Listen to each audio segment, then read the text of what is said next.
Vamos lá, pessoal. Acho que agora ficou um pouquinho melhor, não é? Acho que agora só queria ter o retorno aí de vocês. Está tudo certinho, se vocês estão conseguindo me ver, conforme prometido no dia de ontem. Eu estou retornando para que a gente possa conversar um pouquinho mais sobre nosso novo CPC. Oh, que coisa boa! Grande Olavo já chegando, Maria Alice Dutra, Reim Lima, Odisa querida, todos. Pessoal, muito obrigado mais uma vez pelo carinho, pela repercussão do nosso Periscope de ontem. Beatriz Conduru, querida amiga, muito obrigado pelo apoio que você tem dado. Tuliola, enfim, todos, meus amigos, vocês são do coração. Amigos, eu queria antes de mais nada pedir mil desculpas para vocês. Hoje nós vamos falar de 2 artigos, mas acho que vocês devem estar dando uma olhada no meu visual. É o jogo dos 7 erros, né? Dá para perceber, eu tive que colocar aparelho aqui na parte superior, né, na arcada superior aqui da minha boca, né, da dentição aqui, né, acho que dá para perceber por aqui.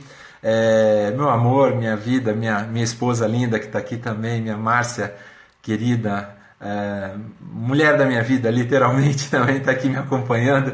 Enfim, pessoal, eu vou pedir desculpas, eu coloquei o aparelho hoje cedo e estou realmente com um pouco de dor ainda, né, falha minha, já usei aparelho durante um bom tempo e por conta da falta de manutenção, né, de você usar aquela plaquinha que você tem que colocar. Obrigado, Thiago, agradeço muito. Obrigado a todos. Por conta de ter que usar aquela plaquinha, vocês sabem, né, pessoal, aquela plaquinha que tem que usar à noite, eu não usei, né, foi falha minha, infelizmente, acabei não usando. Um grande abraço a todos os amigos do Curtas Jurídicas, um grande abraço a todos vocês, muito obrigado pelo carinho. Eu acabei tendo que colocar agora porque um dos dentes se movimentou, né? Estava se movimentando, a manutenção é terrível mesmo, Rafael, mas enfim, pessoal, peço desculpas e coloquei agora cedo, né? Eu falei, faço o Periscope ou não faço? Eu falei, não, eu vou fazer sim porque meus amigos merecem e eu também queria já adiantar um pouquinho mais 2 dispositivos, né, do nosso novo Código de Processo Civil. Então estou com um pouquinho de dificuldade, a juventude, é verdade, Lari. Um pouquinho de dificuldade para falar, é só na parte superior, né? Na parte inferior nem tanto, mas enfim, são pelo menos uns 3, 4 meses que eu vou ter que ficar assim, mas enfim, vale a pena, e vamos que vamos. Pessoal, artigos 16 e 17, né? Vamos lá? Nós terminamos, vamos dizer assim, o livro 1, né, da parte geral do nosso novo Código de Processo Civil. Ou seja, o livro 1 está tratando das chamadas normas processuais civis. E agora a gente entra, evidentemente, no livro 2, né, dando aquela sequência à numeração. Nós entramos agora no livro 2 e a partir do livro 2 a gente vai começar a falar então da chamada função jurisdicional. Talvez possa parecer, pessoal, um ponto não tão relevante, não tão importante, nós sabermos quantos livros nós temos dentro do nosso novo Código de Processo Civil. E eu vou dizer uma coisa para todos vocês, não é tão desimportante assim, ou seja, essa ausência, né, de conhecimento dos livros que estão encartados no nosso texto processual civil, já no CPC de 73 e agora, né, no nosso novo CPC, essa ausência de conhecimento, ela acaba nos levando também muitas das vezes a não encontrarmos, por exemplo, um dispositivo que nós queremos encontrar com facilidade. É importante que a gente conheça não só a estrutura, obviamente, normativa como um todo, mas também a distribuição dos dispositivos. Eu digo isso, pessoal, porque é muito simples. Quando eu estava me preparando para o exame da ordem, já faz um bom tempo, né? Quando eu fiz o exame da ordem, para vocês terem uma ideia, ainda tinha a fase do exame oral. Só para vocês terem uma noção, ou seja, já faz bastante tempo. Me foi exatamente perguntado, quando do exame oral, quantos livros nós tínhamos dentro do CPC. Pois é, e é complicado isso, né? Eu me recordava à época que eram uns 4 ou 5, mas eu confesso, durante a graduação nunca me dei ao trabalho, e acredito que os amigos também não, de olhar índice. A gente não olha índice, a gente não lê exposição de motivos, não é verdade, pessoal? Do nosso Código de Processo Civil, mas enfim, para que a gente possa se situar. Pensem assim, o CPC de 73, esse que ainda está em vigência, ele tem 5 livros. Quais são esses 5 livros? Nós temos um livro que aborda o processo de conhecimento, um livro que aborda o processo de execução, um livro que aborda o processo cautelar, outro livro que aborda os procedimentos especiais, eu já não estou falando mais de processo, E por fim, aquelas disposições, né, finais. O nosso novo CPC, aqui vai uma dica para todos vocês, né, para a gente não errar. Vai que isso cai, evidentemente, numa eventual pergunta, ou seja, formulada uma eventual pergunta nesse sentido. O nosso novo CPC tem o dobro de livros do que tem o nosso CPC vigente. O nosso novo CPC tem 10 livros, para a gente não esquecer mais, tá bom? Então o CPC vigente tem 5, o novo tem 10. Desses 10, nós já vimos um, vamos ver agora, a partir de agora, a função jurisdicional. Nós temos 6 livros, exatamente 6 livros na parte geral. Temos 3 livros na parte especial e temos aquelas disposições finais. Então, na parte geral, né, que nós estamos falando, já falamos de normas processuais civis, livro 1. No livro 2, função jurisdicional. No livro 3, nós vamos falar dos sujeitos do processo. No livro 4, nós vamos falar da tutela provisória. No livro 5, no livro 4, de atos processuais. No livro 5, tutela provisória.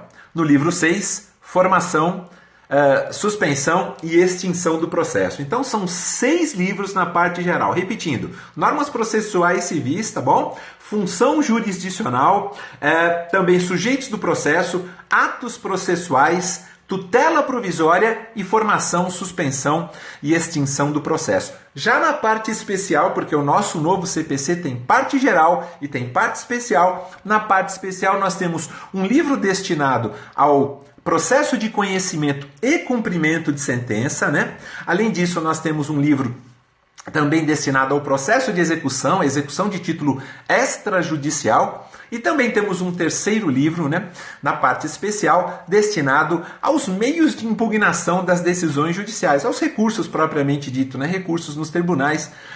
Os meios de impugnação das decisões judiciais seria, vamos dizer assim, a expressão mais abrangente. E, além de tudo, temos o último livro, tratando das disposições finais. Beleza? É isso aí, pessoal. Vamos lá, então. Artigos 16 e 17. Como eu sempre faço, né? Eu dou uma sugestão, sim. Tânia, BV, uma sugestão de CPC comentado. Olha, eu vou falar para todos vocês. Eu tenho gostado muito do CPC comentado, rapidamente aqui, do professor José Miguel Garcia Medina. Esse CPC é da editora Revista dos Tribunais. Eu gosto muito, até ele não está aqui, mas não pegava rapidinho e mostrava para vocês, tá bom, pessoal? Ô, Rafael, muito obrigado. Agradeço imensamente, viu, pelo carinho. E recomendaria também um outro CPC comentado, que é o CPC do professor Luiz Guilherme Marinoni, professor Sérgio Cruz Arenhart e professor Daniel Mitidiero. Beleza? 3 CPCs aí indicados. Vamos lá, pessoal. Artigo 16. Qual é a redação dele? O que ele nos traz aí de interessante? A redação do 16 é a seguinte. A jurisdição civil é exercida pelos juízes e pelos tribunais em todo o território nacional, conforme as disposições deste Código. Então, vou repetir, pessoal. A jurisdição civil ela é exercida pelos juízes e pelos tribunais em todo o território nacional, conforme as disposições deste Código. Bom, qual é o correspondente, né, do artigo 16 no nosso CPC de 1973, pessoal? O artigo 16... Boa, Rafaela Lopes. A Rafa Lopes está sempre aí com a gente e já está respondendo. É o artigo 1º, né, pessoal? Só tem um detalhe, pessoal. A editora dos livros, Walter, é a RT, tá bom? Fica aí a dica para vocês, dos dois códigos. Pessoal, o artigo 1º, ele diz o seguinte, qual é a diferença, na verdade? Não fala de jurisdição voluntária. Pois é, aí a gente vai falar assim, poxa, a jurisdição, tudo bem, Maurício, entendo, ela é exercida mesmo pelos juízes e pelos tribunais em todo o território nacional, a gente tem essa distribuição perante todo o território, né? Justamente por conta do princípio da territorialidade, né? Nós sabemos que a jurisdição é una, ela é indivisível. O que a gente acaba dividindo, o que é, pessoal? É a competência, né? Que nos bancos acadêmicos, aquele conceito clássico, nada mais é do que a medida da jurisdição, mas a jurisdição efetivamente ela é una, ela é indivisível, mas para que ela seja melhor exercida em todo o território nacional e principalmente num país como o nosso, né? Que é um país de dimensão continental, não é verdade? Nós podemos afirmar. Nós temos então, obviamente, a divisão, a delimitação, a definição de competência para o exercício dessa efetiva jurisdição. Então temos a jurisdição civil exercida em todo o território nacional, mas foi retirado, né, a parte relacionada à jurisdição voluntária. Então alguns estão falando assim, então se retirou jurisdição voluntária, não existem mais procedimentos especiais de jurisdição voluntária no novo CPC. Por que não está lá no 16? O artigo 1º, ele falava, olha, a jurisdição civil contenciosa e voluntária, partindo daquele pressuposto, né, de que a contenciosa, ela tem lide, ela tem conflito de interesses, e a voluntária não. A voluntária seria uma mera atividade, né, uma administração pública de interesses privados. É como se o Estado tivesse só que chancelar, homologar, né, determinadas situações. Então o artigo 1º diz, a jurisdição civil contenciosa e voluntária, ela é exercida pelos juízes em todo o território nacional, conforme as disposições que este código estabelece. Aí o pessoal começou a falar, então não tem mais procedimento especial de jurisdição voluntária. Lê do engano. Nós temos sim, tá bom, pessoal? A jurisdição voluntária está lá no nosso novo Código de Processo Civil. Exato, Paulo Viga, é a chamada jurisdição graciosa, né? Aliás, jurisdição voluntária que de voluntária ela não tem absolutamente nada, não é, pessoal? Daqui a pouquinho a gente pode até falar um pouquinho sobre isso. Mas no novo CPC, os procedimentos especiais de jurisdição voluntária estão elencados ali nos artigos, meus amigos, 719 e seguintes. Eu falei 717, está errado, né? 719 e seguintes. Então a gente tem lá, por exemplo, a gente tem a curatela dos interditos, não é? Continua no nosso novo Código de Processo Civil, continua com a possibilidade de oitiva, né, entrevista agora, né, da pessoa que está sendo interditada, a possibilidade até dela eventualmente se insurgir contra o processo de interdição. O que eu quero dizer para todos vocês, meus amigos, né? Que a jurisdição voluntária, ela, embora não esteja expressa no artigo 16, ela está lá junto com os procedimentos especiais, né, como nós já mencionamos, tivemos a oportunidade aqui de falar para todos os meus queridos amigos, a partir do artigo 719 e seguintes, tá certo? Bom, tá bom, Maurício, mas me diz uma coisa, será que você falou de jurisdição? E aqui é um ponto importante, quero muito chamar a atenção de todos os queridos amigos, né?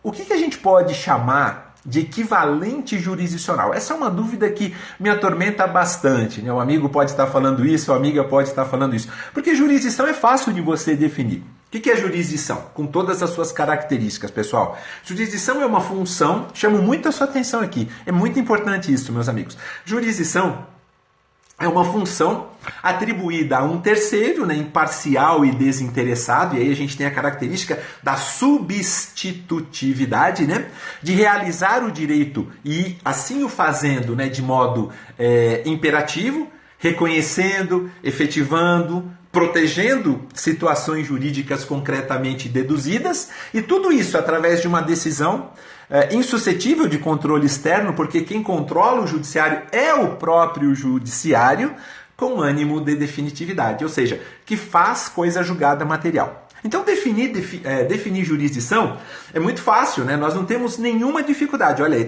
caiu na prova do TJ do Distrito Federal, Olavo. Pois é, o que é jurisdição? Muitas pessoas passam assim despercebida, falam, a jurisdição entende, é uma função que o Estado exerce e o faz através do Poder Judiciário, né? Evidentemente, função que é exercida através de todos aqueles que são regularmente investidos no cargo. Aí entra o princípio da investidura, não é isso, meus queridos amigos, né? Conforme dispõe ali os artigos 93 e 94 da Constituição Federal. A propósito, hein, pessoal? A propósito, apenas uma observaçãozinha rápida, a gente já vai falar dos equivalentes jurisdicionais.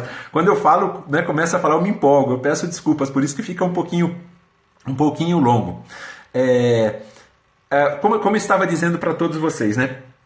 A questão da investidura, que é um dos princípios relacionados ao exercício da jurisdição, essa investidura ela se dá através do quê? Mediante concurso de provas e títulos. Isso é indiscutível, né? A gente não tem nenhuma dúvida. Mas também se dá através de nomeação pelo quinto constitucional.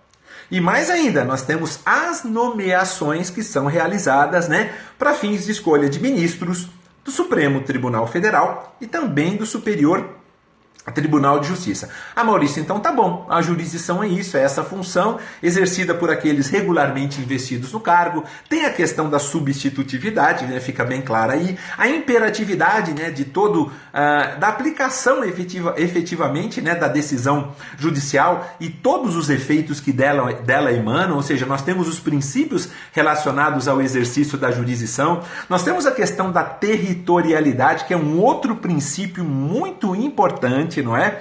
Nós temos, os juízes têm jurisdição em todo o território nacional, mas nós sabemos que a nossa competência é delimitada. Eu, por exemplo, tenho hoje titular de uma vara de juizados especiais aqui em Poços de Caldas, eu tenho minha competência delimitada às demandas relacionadas à justiça especializada, né? A Lei 9.099 e também agora aos juizados especiais da Fazenda Pública, a 12.153. Um juiz titular de uma vara da Fazenda Pública, ele tem competência para as matérias afeitas à Fazenda Pública. Um juiz titular de uma vara de execução penal, a competência também é relacionada somente às questões que dizem respeito à execução penal, né? Então nós temos toda essa territorialidade demarcada, essa que é a grande verdade.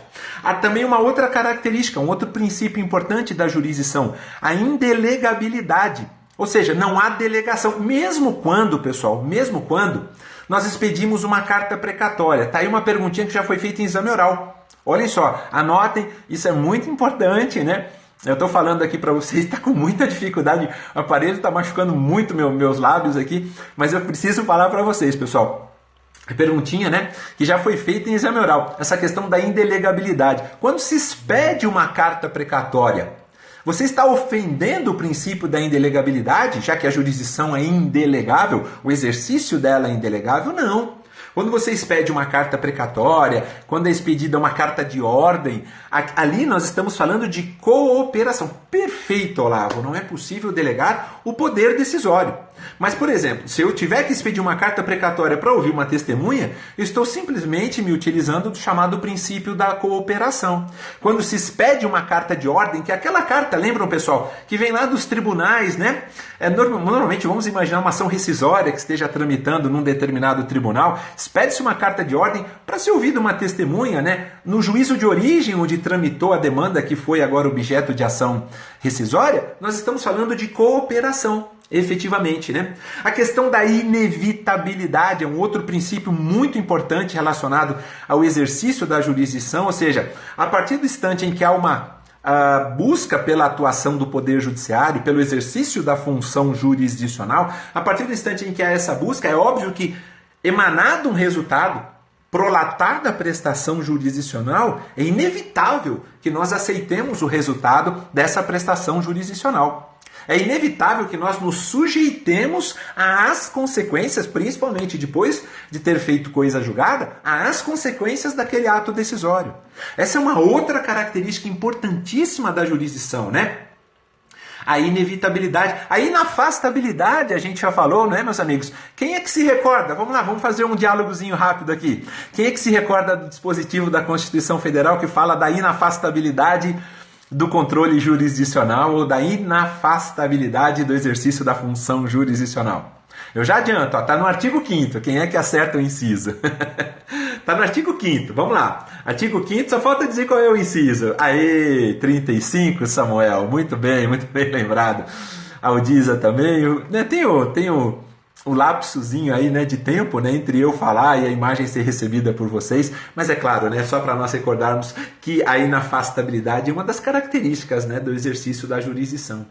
Mas, pessoal, eu estou falando tudo isso para vocês, já que é um dispositivo que aborda a jurisdição propriamente dita, isso, MPKK, isso mesmo, artigo 5º, 35, né? Mas estou falando tudo isso de jurisdição para vocês, em homenagem ao artigo 16, mas na verdade, eu queria falar dos equivalentes jurisdicionais, não foi? Foi isso que nós conversamos agora há pouco. Então é importante a gente falar o que é jurisdição mesmo, e agora vamos falar daquilo que nós chamamos de equivalente jurisdicional. A doutrina, pessoal, ela costuma falar, por exemplo, né, apenas para deixar bem claro para todos vocês aqui, que a autotutela é uma espécie de equivalente jurisdicional. Nós sabemos isso, a autotutela ela é um instrumento vedado, né, nos grandes nos países, chamemos assim, né, mais civilizados, né? Ou seja, é uma forma mais antiga de solução dos conflitos, né? Tem o sacrifício integral do interesse aí de uma das partes envolvida no conflito, né?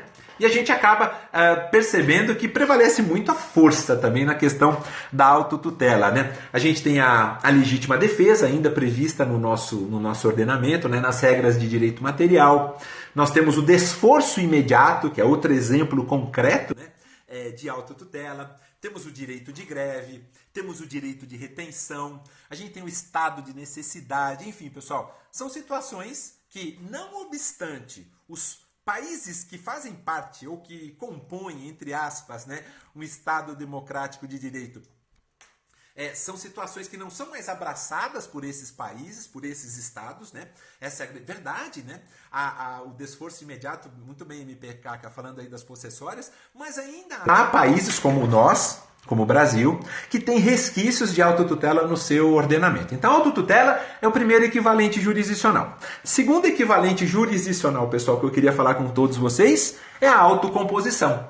E quando a gente fala de autocomposição, eu tenho que partir do pressuposto, né, que nós temos um sacrifício ali recíproco, quando a gente fala do quê? De transação. A transação é uma forma de autocomposição. Vocês concordam comigo, meus amigos? Concordam?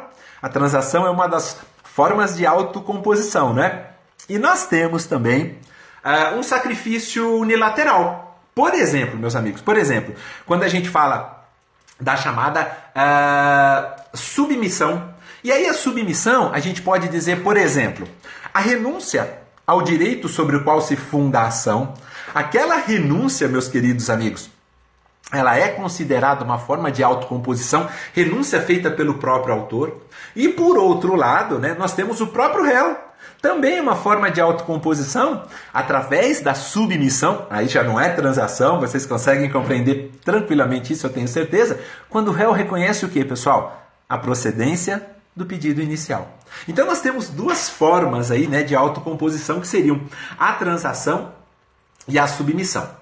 Terceira forma de equivalente, terceira espécie, né, de equivalente jurisdicional, que a gente poderia falar também, a própria mediação, que hoje é tão enaltecida, né, no novo CPC, tanto a conciliação quanto a mediação, né? Mediação que tem as suas características muito bem delineadas ali nos artigos 165 a 175 do novo CPC. Então a mediação é um equivalente jurisdicional, não é jurisdição propriamente dita, né?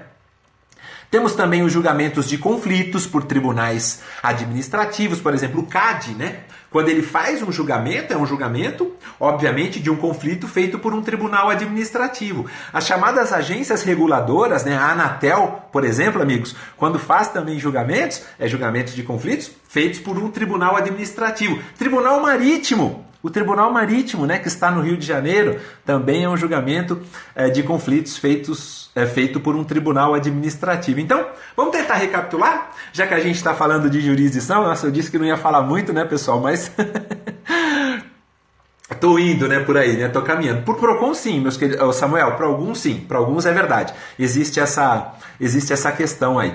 Olavo, eu vou falar assim, tá? Quando eu falar da arbitragem, especificamente, eu falo da alteração que a 13.129 proporcionou na 9.307 de 96. Mas, pessoal, apenas para a gente arrematar, eu falei de 4 equivalentes jurisdicionais. Imagina, Olavo, é um prazer. Vamos lá, pessoal? Vamos lá, 4 equivalentes jurisdicionais? Vamos ver se a gente anotar, vamos ver se a gente recorda? Vamos lá, quais foram os 4 que eu falei? A autotutela, estão lembrados? Beleza. A autocomposição, perfeito, tá certo, né? O que mais, pessoal? A mediação, maravilha. E por fim, essa eu não vou falar, foi a última que eu falei agora. Tá faltando a principal que eu ainda não falei. Mas qual foi essa 4ª que eu mencionei para vocês agora? São os julgamentos feitos por tribunais administrativos. Boa, isso, pessoal, maravilha, maravilha. Faltou, muito obrigado, Lari, muito obrigado a todos que estão aí escrevendo.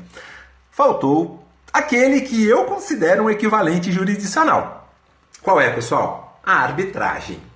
A arbitragem, pessoal, vou falar rapidamente aqui para todos vocês. A arbitragem foi objeto de questionamento, salvo engano, no último concurso para Magistratura Estadual do Mato Grosso do Sul. Se eu estiver enganado, se tiver alguém aqui do lindo estado do Mato Grosso do Sul eu teria o maior prazer aqui de conversar, né? Mas foi perguntado a respeito da natureza jurídica da arbitragem. Eu estou falando de equivalentes... Boa, MPKK, perfeito. Eu estou falando aqui dos equivalentes jurisdicionais e eu estou incluindo a arbitragem nele. Por quê? Ponto de interrogação. Vamos para a resposta, pessoal. Para a maioria doutrinária, eu estou falando em sede doutrinária, a arbitragem é um equivalente jurisdicional. Então, deixar isso muito claro para todos os nossos queridos amigos, né? Professor Luiz Guilherme Marinoni, professor Cássio Scarpinella Bueno, boa e de Virgens, é isso aí. Professor Humberto Teodoro Júnior, nosso grande mestre também. Professor Vicente Greco Filho, que foi do Ministério Público do Estado de São Paulo, né? São doutrinadores que entendem que nós estamos diante de um equivalente jurisdicional. A maioria nesse sentido. Todavia, há quem entenda que a arbitragem tem natureza jurisdicional. Ela é jurisdição propriamente dita. Um dos maiores estudiosos da arbitragem, repito, que é regulamentado, foi, né, TJMS? Boa, Felipe, muito obrigado. E deu como correto que é jurisdição. Exatamente isso, maravilha, muito obrigado, Felipe. Mas, como eu estava dizendo, meus amigos, para uma outra parcela da doutrina, o professor Carlos Alberto Carmona é um deles, o professor Fred Didier Júnior é outro, o professor Joel Dias Figueira Júnior também é outro. Para uma parcela da doutrina é considerada jurisdição. A lei que regulamenta é a 9.307 de 96, 9.307 de 96. Foi alterada substancialmente agora, salvo engano, 11, 12, 13 dispositivos foram alterados, pela 13.129, essa que o Olavo até mencionou agora há pouco, pela 13.129. E, além de tudo isso, além dessa abordagem que a gente está fazendo aqui em relação à natureza jurídica da arbitragem, vale a pena, eu vou até sugerir aqui para todos, quem quiser anotar, meus amigos, e depois se puder dar uma olhadinha, vale a pena dar uma olhadinha no conflito de competência. Conflito de competência, eu anotei aqui, deixa eu só encontrar aqui, pessoal, que eu já vou passar para vocês. A relatoria foi da ministra Fátima Nancy Andrighi, tá aqui, 111.230, vou repetir, CC, né, conflito de competência, 111.230 do Distrito Federal, foi um julgamento da segunda sessão do STJ, onde foi reconhecida a natureza jurisdicional da arbitragem. Isso, MPKK, perfeito, do Distrito Federal, /DF.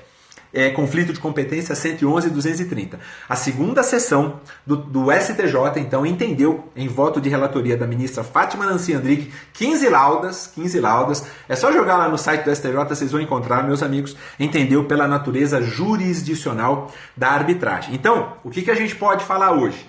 Não obstante a questão que foi objeto, né, de primeira fase da magistratura estadual do Mato Grosso do Sul. O que a gente pode dizer hoje?